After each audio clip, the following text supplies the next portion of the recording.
Hi everyone! Welcome back to my dainty garden. Happy Sunday! So ngayon guys, magre-repat naman tayo ng mga houseplants. Ayan o, kung makikita nyo, ito, ang tagal niya na sa pot na to and napaka ano na ng pot niya, ang dungis. Tapos aalisan din natin ng mga dry leaves. Ito rin, tingnan nyo yung pot niya. Ang dungis na ng pot and yung iba dito nagka-crack na sa sobrang tagal. So, ayan. Tulad nito. Yung ating curly backbone, ayan o, crack. Yun, sa sobrang tagal na nila. Tapos, aalisan din natin ng mga dry leaves. Ayan, yung iba dyan, nandyan pa. And itong mga sindapsus natin, irerepat ko din sila. Ipagsasama ko na sila sa isang pot. Tapos ito, namatay kasi yung partner niya. Kaya pinatong ko. Yan, narerepat din natin. Gagamit lang tayo ng mga old pots. Dami kong ang pots dito guys. Kasi ang dami kong houseplants before. So eto guys, hindi ko na pinakita yung pagrepat. Ito na lang yung after. Ito yung tatlo to, silver lady, silver queen, basta tatlo yan. Puro sindapsus, pinagsama ko na haba na nitong isa. Ayan. Mababait yung sindapsus sa akin kumpara sa photos. And then, ito naman yung ating curly backbone. Ayan na siya. Ayan, ang lash niya na. Super pretty nung mga new leaves niya. Kung makikita nyo, maputla yung ibang down. Ito. Yan yung mga old leaves niya. Maliliit. Tapos, pale. Kumpara mo sa new leaves, mag-green sila. Ayan. Ayan, ikakat ko nga yan.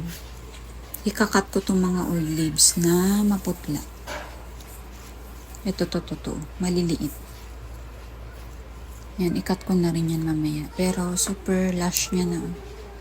Super pretty. And then, ito naman yung ating ripsalis. Ayan, tagal na din ito sa pot niya. And, inalisan ko na rin siya ng mga dry. Marami siyang dry leaves, lalo sa tuktok. Ito, may naiwan pa. Ayan, yung mga nagda-dry. Dry leaves daw, no? Pero puro stem naman siya. Ayan, nilagay ko siya sa tuktok. Ang pretty niya dyan.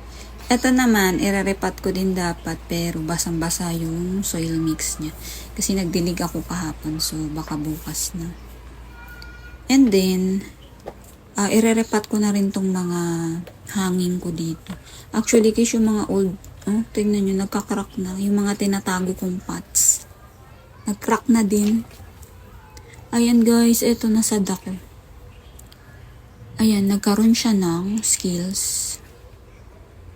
Tapos, isi-save ko na lang to, ika-cuttings ko kasi actually, naging naging manipis, very lush to before kasi two plants to, pinagsama ko sa isang pot.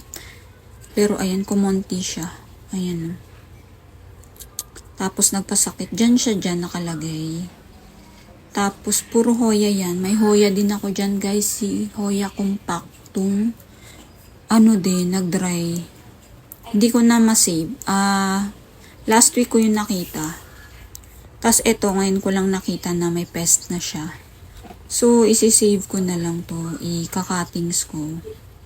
Actually, nag-cuttings na ako before. Binalik ko lang sa pot. Merong nabuhay, merong hindi. So, ito, ika-cut ko lahat. Pipilian ko lang yung walang pest kasi yung iba dito hanggang dito sa baba may pest na siya. Ayan guys, ayan yung mga cuttings natin yan para tayong may sitaw. Yan, lahat ng nandun is ito itutusok natin. Itutusok ko lang dito. Dapat nga peat moss pero wala ako. So halo to na ramgo with socky soil. Ito yung gamit ko sa succulents. Dito ko na lang sila i-propagate. Ayan. Ang soil mix ng mother plant nito guys is socky soil with coco chips. Pero, sa gantong ano ko na lang siya ilalagay. Eto guys, ganyan na itsura niya. So, i-update ko kayo pag successful tong ating propagation. Yan, pero ilalagay ko na siya dun sa may garahe, hindi na dito. Ayun, yan yung gym nung yan, kaya nandyan yan. Root beer yan guys, na nagka-skills. Kaya, tinitreat ko to ng Nauro. Ayan. Pero dry na ang ano niyan, skills. Diyan lang muna siya sa lilim. Nandito to sa may labas eh. So, ito, lagay natin sa garahe. And then, itong mother niya is, tatapon ko na. May bulok na rin yung ibang stem. And, ayan. So far, yung ibang hoya dito is okay naman. Ito. Dischidia Million Hearts. Ire-repat ko na rin kung makikita nyo. May dry stems na din siya. Dry leaves dyan. So, ikakat natin.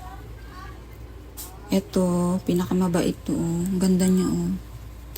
Gusto ko itong tinitingnan. Tuwang-tuwa kasi talaga ako sa variegation niya. Ayan. I-repat ko na rin yan. Baka ilagay ko dito. Dito naman yung hoya ko dito. Ito, nag-yellow din ang leaves nitong ating hoya. Ano nang name mo? Crimson Princess. Ayan o, naninilaw siya. Pero okay naman yung ano niya, stem. Tapos yung dulo dito, may new leaves naman. Ayan. So, yan lang naninilaw.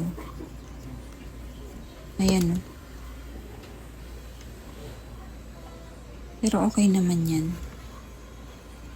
Sad sila ngayon kasi siguro mahangin. Mas gusto nila yung ma-humid yung panahon. Ang mga hoya. Hoya Dischidia, yan. Gusto nila yung humid na weather kumpara sa mahangin. Kaya, hindi sila masaya ngayon. Sayang yung hindurok ko. Ayan, finally, narepat ko na yung ating from dyan na pot. Ayan, pinutol ko siya guys kasi ang haba na. And para naman makaano siya, ewan ko, start anew. Yun yung gusto ko dito sa Million Hearts ko. Yan ang iksi na. And sa maliit na pot ko na din siya nilagay. So, yung mix niya is, sa coco cubes lang kasi ito nakalagay. Nilagyan ko na rin ng socky soil. Ang variegated nyan guys, sad. Ayan, nag-dry. As in, nag-dry silang lahat. Meron pa ditong hindi sobrang dry, pero ayan oh. Wala na talaga. Hindi ko na siya mapropagate. So, wala na akong variegated nito. All green na lang yung natira. Ayan, hindi ko kasi masyado silang na-check. So, dito ko lang siya ilalagay. Sa may garahe din. Ayan, sana makaano pa siya. Maka-survive pa. Tingin ko naman kaya niya. Didiligan ko na rin yan. And itong propagation, diniligan ko na sila.